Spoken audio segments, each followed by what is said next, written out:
Assalamualaikum warahmatullahi wabarakatuh.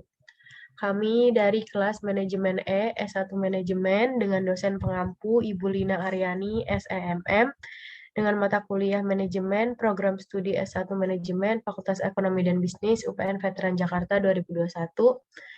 Sebelumnya kami dari kelompok 1 izin memperkenalkan anggota kelompok kami. Yang pertama ada Livia Nadia Tulhana dengan NIM belakang 242, ada saya sendiri Dinda Sekar Arum dengan NIM belakang 227, lalu ada Farsha Rashina Jafar dengan NIM belakang 217, Maria Faustina dengan NIM belakang 231, Sabrina Fitria dengan NIM belakang 223, dan yang terakhir ada Sultan Altaf Atalah dengan NIM belakang 234. Ini ada profil anggota kelompok 1 beserta Ibu dosen pengampu kelas manajemen kita, yaitu Ibu Lina Aryani.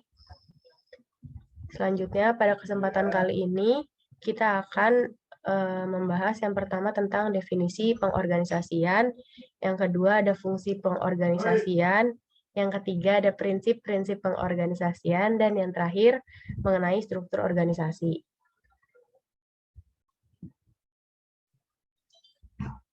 Yang pertama ada definisi pengorganisasian. Fungsi pengorganisasian adalah fungsi kedua dalam manajemen yang dilakukan setelah fungsi planning dibuat karena untuk menjalankan rencana-rencana sebelumnya. Maka diperlukan kombinasi sumber daya seefisien mungkin. Fungsi pengorganisasian biasanya identik dengan pembagian atau pengelompokan tenaga kerja pada beberapa bagian kerja. Di sini ada fungsi pengorganisasian menurut para ahli. Yang pertama, menurut Gatwood, Taylor, dan Farrell, pengorganisasian adalah aktivitas yang terlibat dalam suatu struktur organisasi yang sesuai, memberi tugas kepada pekerja, serta membentuk hubungan yang berguna di antara pekerja dan tugas-tugas. Yang kedua, menurut Serto, pada tahun 1997, fokus pertama pengorganisasian adalah menentukan aktivitas yang akan dilakukan oleh sumber daya manusia dalam organisasi dan bagaimana sumber daya manusia tersebut dapat diselaraskan atau digabungkan dengan cara yang terbaik untuk mencapai tujuan organisasi. Yang ketiga, menurut Stoner dan Walker tahun 1986, pengorganisasian merupakan satu proses di mana aktivitas kerja disusun dan dialihkan kepada sumber tenaga untuk mencapai sebuah tujuan organisasi. Yang terakhir, menurut Jafar Muhammad pada tahun 1992, yaitu pengorganisasian adalah penyusunan sumber-sumber organisasi dalam bentuk kesatuan dengan cara yang berkesan agar tujuan dan objektif organisasi yang dirancang dapat dicapai. Nah, kesimpulan dari keempat pendapat para ahli ini, fungsi pengorganisasian adalah suatu penyusunan struktur organisasi yang berisi pembagian dan penugasan secara jelas bagi setiap bagian-bagian organisasi dan memastikan koordinasi yang efektif bagi seluruh karyawan pada setiap tingkatan.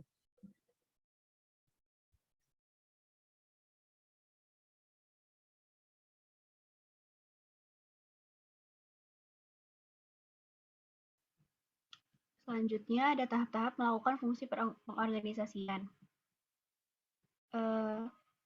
Langkah pertama yaitu mengidentifikasi dan mengelompokkan pekerjaan. Semua kegiatan atau pekerjaan yang perlu dilakukan harus diidentifikasi terlebih dahulu.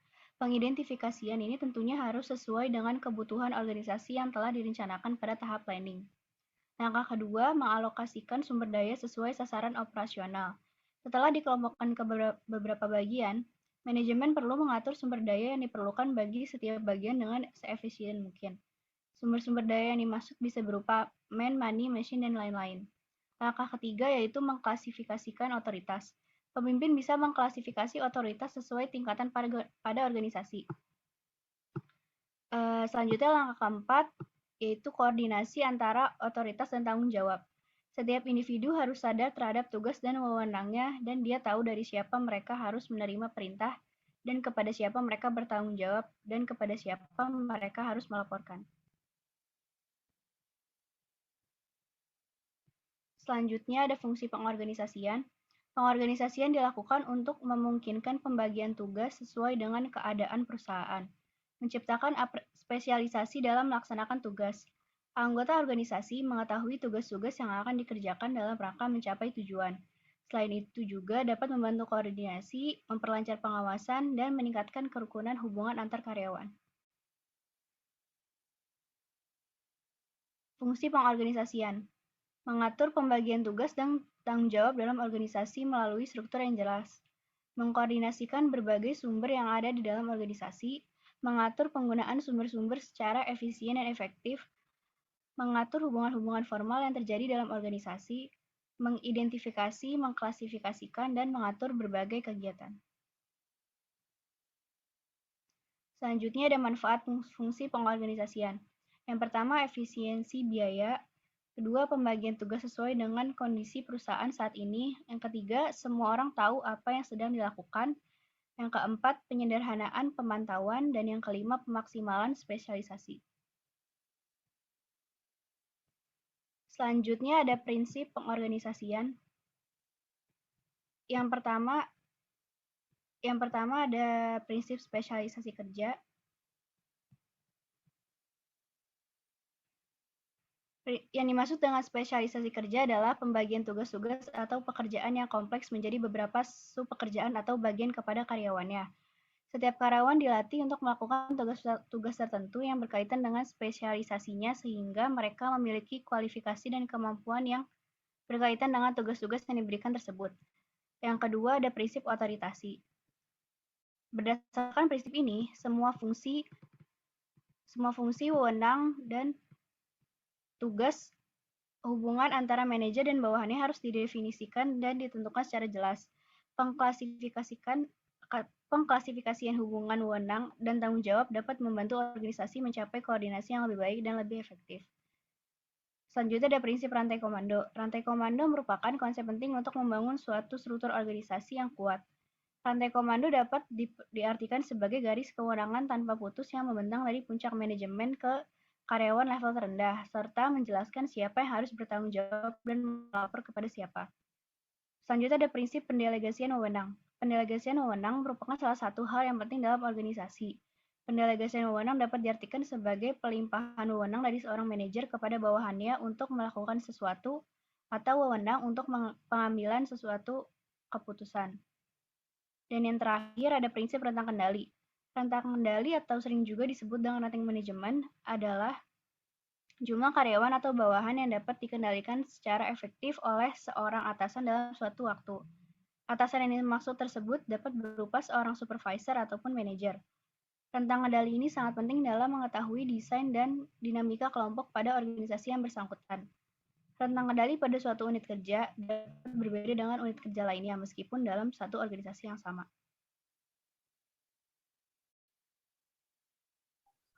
Selanjutnya adalah struktur organisasi. Struktur organisasi adalah hubungan formal dan otoritas yang mengendalikan bagaimana setiap individu mengendalikan dan mengelola segala sumber daya yang ada untuk mewujudkan tujuan organisasi. Jadi, struktur organisasi ini yang akan menyusun perusahaan di mana setiap individu memiliki fungsi atau tugas masing-masing dalam mencapai tujuannya. Selanjutnya ada desain organisasi. Desain organisasi menurut Muller et al. Tahun 2018, desain organisasi merupakan kerangka tugas, wewenang, dan tanggung jawab, hubungan dan tata kelola pekerjaan yang berbeda-beda dalam suatu organisasi dalam bentuk rangkaian elemen struktural. Jadi maksudnya desain organisasi ini adalah sebuah proses memilih dan mengelola aspek struktural dan kultural yang dilakukan oleh para manajer sehingga organisasi mampu mengendalikan kegiatan apa saja yang perlu dilakukan untuk mencapai tujuan bersama. Next. Selanjutnya, faktor yang mempengaruhi desain struktur organisasi. Yang pertama ada lingkungan. Jadi, jika lingkungan organisasi yang dinamis, maka akan mendorong organisasi untuk menyesuaikan dengan tuntutan keadaan lingkungan yang selalu berubah-ubah. Yang kedua ada teknologi. Teknologi ini berperan sebagai alat-alat bantu dalam sebuah organisasi. Teknologi juga menjadi keunggulan kompetitif perencanaan organisasi. Yang ketiga ada SDM yang berupa manusia sebagai penggerak, pemikir, dan perencana. Dengan adanya SDM yang berkualitas, dapat mendorong desain struktur organisasi agar tujuan yang dilaksanakan dapat tercapai. Yang terakhir ada strategi. Strategi ini berupa metode, langkah, ataupun alat yang ditetapkan agar tujuan organisasi dapat tercapai. Selanjutnya struktur fungsional. Struktur fungsional ini adalah suatu kelompok orang, pekerjaan yang dilaksanakan secara bersama-sama. Kemudian penekanan pada kemampuan yang sama atau penggunaan beberapa pengetahuan, alat, dan teknik yang sejenis dalam pekerjaan mereka. Dalam struktur organisasi fungsional ini, pembagian kerja dilakukan berdasarkan fungsi manajemennya, seperti keuangan, produksi, pemasaran, dan sumber daya manusia.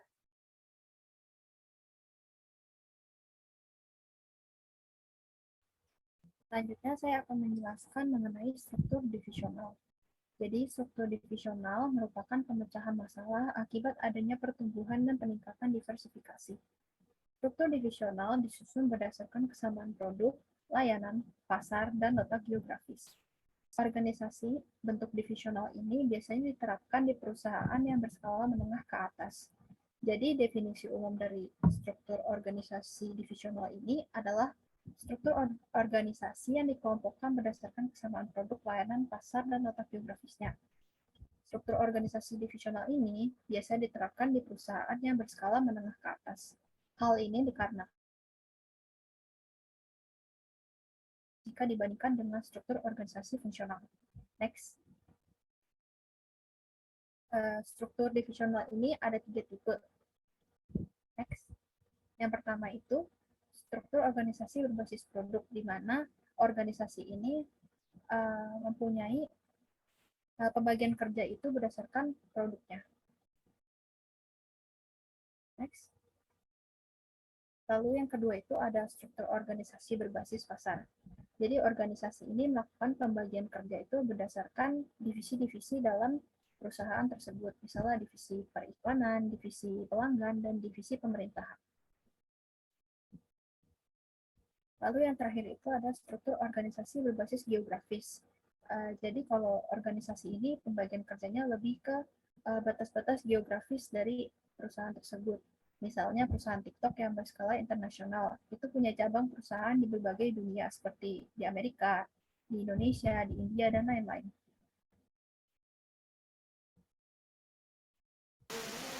Selanjutnya ada contoh kasus fungsi pengorganisasian. Di sini ada sejarah perusahaan Renault Company. Renault Company ini didirikan pada tahun 1968 dengan tujuan memberikan representasi kualitas tinggi untuk pasar elektronik di Illinois dan Wisconsin. Renault Company memiliki 7 divisi operasi. Yang terkecil mempunyai angka penjualan per tahun sebesar 50 juta dolar, sementara angka penjualan per tahun yang terbesar sebanyak 500 juta dolar. Masing-masing divisi bertanggung jawab kepada bagian pembuatan dan pemasaran di sektor produksinya masing-masing. Sejumlah bagian dan komponen ditransfer di antara divisi, namun volume bisnis antar divisinya tidaklah besar. Fred Bevin adalah seorang pengontrol pada pengontrol divisi dari perusahaan Randall. Pengontrol divisi bertanggung jawab pada financial accounting internal, auditing, dan analisis of capital budgeting request. Fred Bevin merasa tidak puas karena selama ini pengontrol divisinya hanya melaporkan pekerjaan kepada atasannya, yaitu General Manager. Dengan ketidakpuasan akan tindakan General Manager divisi ini, menginspirasi Bevin untuk membuat perubahan dengan menerapkan cara baru yang pernah dipelajari di Martux Company, yaitu menerapkan penggambaran tugas dan tanggung jawab organisasi. Next. Caranya, pengawas organisasi dibebani dengan tanggung jawab dalam menetapkan standar biaya dan keuntungan perusahaan, serta mengambil tindakan yang tepat untuk melihat apakah standar ini sudah tercapai atau belum. Fred Bevin sebagai seorang pengendali perusahaan Renault Company sangat prihatin terhadap status organisasi dari para pengendali divisi dalam perusahaan. Selama ini, para pengendali divisi memberikan laporan kepada manajer umum divisi mereka. Bevin menginginkan perubahan struktur organisasi pengendali divisi dengan mengamati penerapan pengendalian di perusahaan lain, yaitu perusahaan Martex. Organisasi pengendali perusahaan bertanggung jawab atas pencatatan keuangan, auditing internal, dan analisis permintaan anggaran modal. Di perusahaan saat ini telah terdapat sistem pengendalian anggaran, akan tetapi pelaporan dilakukan langsung oleh divisi operasi kepada manajemen puncak tanpa melalui analisis yang mendalam oleh pengendali perusahaan. Davis menginginkan peran lebih aktif dan lebih dalam dari organisasi kontrol perusahaan dalam proses penentuan anggaran dan analisa kinerja. Dari kasus tersebut, permasalahan dapat didapatin seperti perusahaan Rendel ternyata mengalami kesulitan melaksanakan teknik pengendalian yang lebih modern dikarenakan adanya hubungan yang kurang baik atau tidak saling mendukung antara pengendali korporat dan divisi, yang mengakibatkan terjadinya tambahan biaya anggaran perusahaan untuk memperbaiki hal tersebut. Yang kedua, Rendel memiliki permasalahan peran pengendali korporasi dan pengendali divisi, yang mana hubungan informasi antar keduanya kurang transparan. Ketiga, perusahaan Rendel ingin mengubah peran organisasi pengendali perusahaan agar dapat mengikuti seperti peran pengendali perusahaan di perusahaan lain, yakni Martex Company.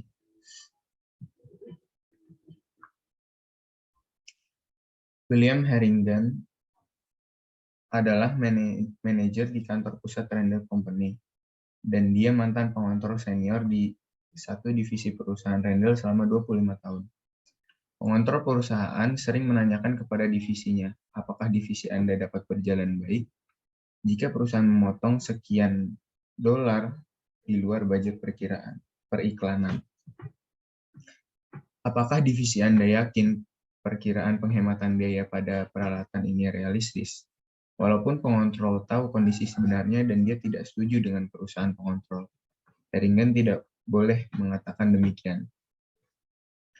Bila ada ketidakberesan dalam divisi atau budget berlebih, dan situasi yang buruk, maka hal itu tidak akan dijadikan berita di laporan operasional.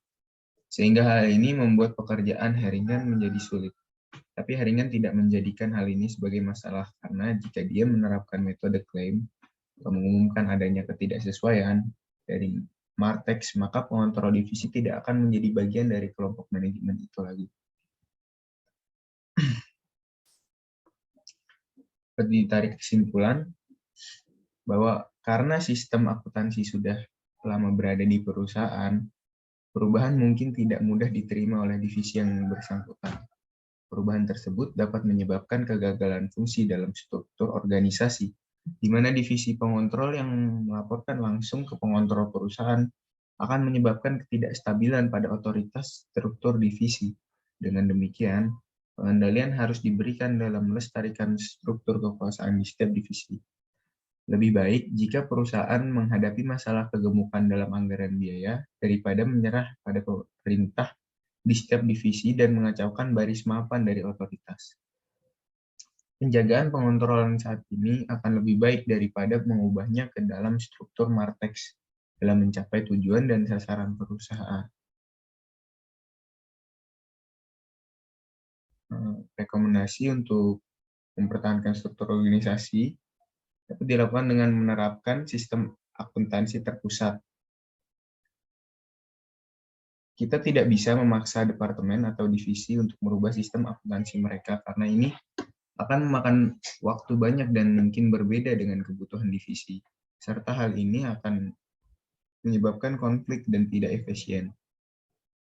Akan lebih baik jika mengembangkan sistem akuntansi perusahaan dan membuat divisinya untuk menyerahkan data dan informasi mereka. Akan ada kesalahan, tetapi perusahaan tersebut akan hidup dengan itu. 2. Tetapkan target atau standar. Membandingkan biaya saat ini dengan standar industri dan perusahaan untuk mengurangi kegemukan budget. Selain pembandingan ini, variabel kritis atau kunci dapat dicermati lebih sering untuk mencapai kontrol yang lebih baik dari sistem. Yang terakhir, menetapkan sistem intensif seperti yang dilakukan Martex. Pengontrol perusahaan seharusnya lebih terlibat secara aktif dalam anggaran sistem pengontrol. Anggaran di atas dapat ditingkatkan atau dibentuk lebih baik lagi. Terima kasih atas waktu dan perhatiannya. Kami dari kelompok 1 mengucapkan terima kasih. Wassalamualaikum warahmatullahi wabarakatuh.